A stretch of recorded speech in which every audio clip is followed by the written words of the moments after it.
Hi dear friends, मेरा नाम है रॉबर्ट सिंह और मैं मौजूद हूँ अपनी एलसीडी एलईडी क्लासेस में और आप सभी लोगों के सामने एक और नई वीडियो को लेकर उपस्थित हूँ। आज की वीडियो बेहद ही खास होने वाली है और ये खास उन लोगों के लिए भी है जो लोग टीवी को कई दिनों से रिपेयर कर रहे हैं, कई सालों से रिपेयर कर रहे हैं। मतलब एक एक्सपीरियंस होल्ड पर्सन के लिए भी ये बहुत ज़्यादा इंपॉर्टेंट है और जो नए हैं उनके लिए भी ये मस्ट इम्पोर्टेंट है। तो देखिएगा, ये मेरे सामने एक अभी टीवी पड़ी है सैमसंग कंपनी की, जिसके प्रॉब्लम जो कस्टमर ने जो मेरे को बताई है इसके अंदर वो साउंड की प्रॉब्लम थी। और ये टीवी को वो कम से कम 4 से 5 रिपेयरिंग की दुकानों पर दिखा चुका था और लास्ट में वो हमारे पास आया था रिपेयरिंग को कराने के लिए।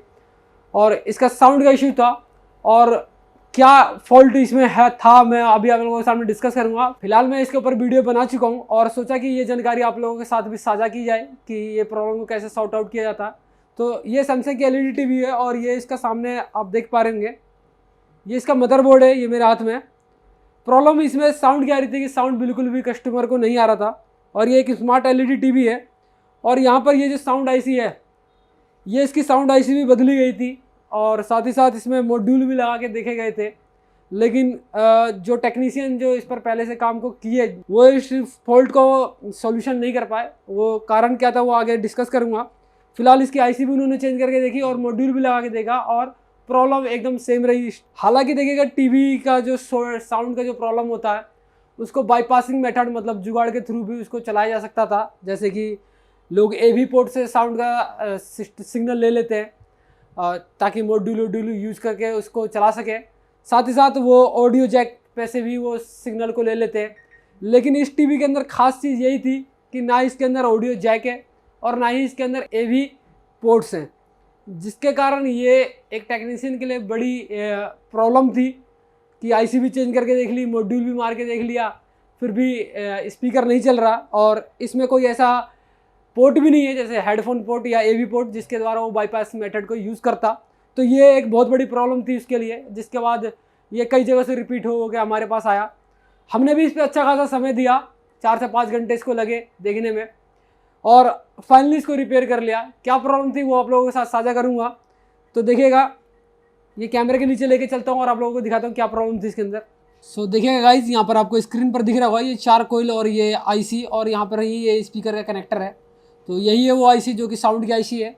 जब मेरे पास जब प्रॉब्लम आई तो इसके अंदर भी मैंने आईसी को चेंज करके देखा, साथ ही साथ मैंने भी मॉड्यूल का यूज़ किया और प्रॉब्लम मेरे सामने भी एकदम स्टिल थी। मेरे पास दूसरा मदरबोर्ड है, यहाँ पर दिखाना चाहूँगा, ये देखिएगा एक दूसरा मेरे पास मदरबोर्ड है।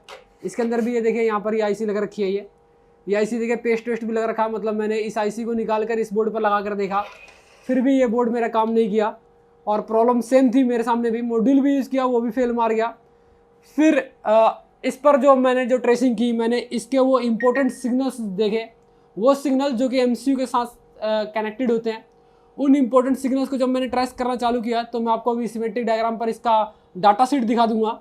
इस डाटा शीट में आप लोग देखेंगे तो इसका जो 21 नंबर का 22 नंबर का जो पिन था SDIN, इस पर कोई डायोड वैल्यू नहीं आ रही थी। जबकि फिर मैंने इस बोर्ड के साथ मैच किया, इस बोर्ड के साथ, इस पिन डिटेलिंग के साथ, तो इस पर वो डायोड वैल्यू 600 कुछ के करीब आ रही थी और इस पर वो कोई भी डायोड वैल्यू नहीं आ रही थी। जिसके बाद मेरे को पता चला कि इसकी ये पिन कहीं ना कहीं ओपन हो चुकी है। उसके बाद मैंने इसकी पिनों की ट्रेसिंग की और पिनों की ट्रेसिंग करते करते देखेगा ये एमसीयू के ना बहुत यहाँ पर एकदम दिखाना चाहूँगा आपको, शायद मुश्किल होगा दिखना। ये एमसीयू के जो हीटसिंक है ना, ये जो एमसीयू के जो हीटसिंक है, इसके नीचे की साइड रजिस्टर है, कुछ पैरेलल में कुछ रजिस्टर लगे हुए हैं। हालांकि पैरेलल में कनेक्टेड नहीं है, लेकिन कोशिश करेंगे आपको दिखाने की। जब मैंने इस पिनों की ट्रेसिंग की, 22 नंबर पिन की जब मैंने ट्रेसिंग की, तो ये 22 नंबर पिन हालांकि पीछे साइड से इसकी एक एक ट्रैकों को ट्रेसिंग करते हुए गया और ट्रैक जब मेरे को मिला वो इस हीटसिंक के नीचे कुछ LVR रजिस्टर लगे हुए थे, 22 ओम्स के थे वो सारे रजिस्टर आसपास के। उसमें से जो एक रजिस्टर पर जो ये पिन जो जा रहा था वो रजिस्टर की वैल्यू ओपन हो चुकी थी, मतलब वो रजिस्टर एक तरह से ओपन हो चुका था, जिसके कारण वहाँ की फ्रीक्वेंसी इधर साइड आउट नहीं हो पा रही थी और ये प्रॉब्लम देखने को मिल रही थी कि साउंड बिल्कुल भी नहीं चल रहा था। तो उस रजिस्टर के आसपास जो रजिस्टर लगे हुए थे वो 22 ओम्स के थे और मैंने उनकी वैल्यू को देखते हुए वो रजिस्टर भी चेंज किया, 22 ओम्स का लगाया और उसके बाद मेरा साउंड चल गया फाइनली। तो ये एक हालांकि बहुत छोटी सी प्रॉब्लम लग रही होगी, लेकिन एक बहुत बड़ी प्रॉब्लम थी और ये काम था पेशेंस का। मैं भी ये पेशेंस छोड़ चुका था क्योंकि मैं इस पर 3-4 घंटे देने के बाद प्रॉब्लम स्टिल थी, जिसके बाद मैंने सोचा कि इसका लॉजिक कार्ड चेंज करने के लिए सजेस्ट करेंगे। पर एक उम्मीद थी बंदे को मेरे से, तो मेहनत किया और मेहनत रंग भी लाई।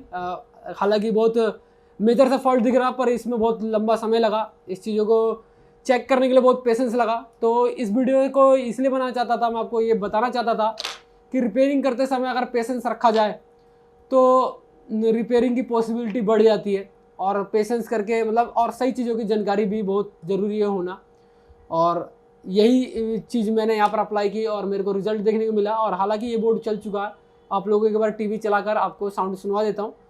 तो यहाँ पर देखिएगा, मैंने एक म्यूज़िक को प्ले किया और आप लोगों को सबको दिखा देते हैं।